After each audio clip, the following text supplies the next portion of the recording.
The role of Muslims in early American history.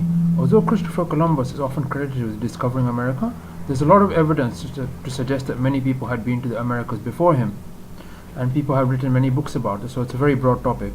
So just to take one example here, if you look at this head, it's a giant Olmec head. The Olmecs were one of the earliest civilizations in America, in the area of Mexico, and it's thought that the ancient Egyptians had been there. So just a close look at this head, you can tell that it looks very similar to that of an ancient Egyptian statue.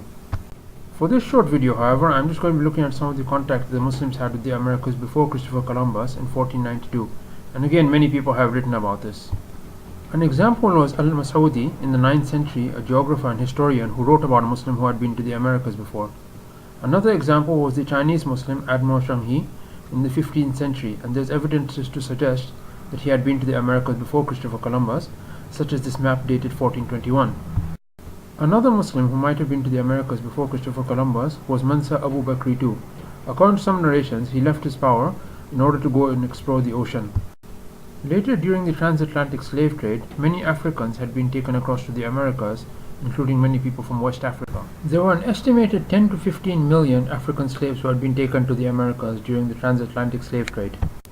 It's hard to say how many Muslims there were exactly, but even if you look at a map of West Africa today, you can see that many West African countries, such as Mali, Niger, Nigeria, Senegal, and Gambia, are all Muslim countries even today.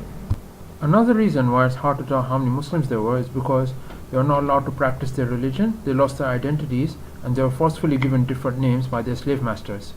This was done regardless of which religion the person followed. An example of this was Solomon Northup, who was a musician but had been drugged and taken into slavery for 12 years, hence the name of the movie 12 Years a Slave. During that time, he was forcefully given the name Platt.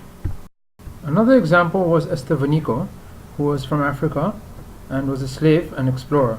Some think that he also converted to Catholicism as he was not allowed to practice his religion despite being brought up as a Muslim. The slaves performed all sorts of duties such as working in cotton plantations, in plantations for sugar cane, coffee and tobacco, working on railroads, and also performed other duties such as domestic duties. Despite all of this, some of the Muslims were able to retain their identity, and there were some notable examples such as Umar ibn Sa'id, who was from West Africa and was a Muslim scholar. He had authored various manuscripts. Another example was Abdurrahman Ibrahim Asori, whose life was also depicted in a movie. He was a prince and had been a slave for 40 years.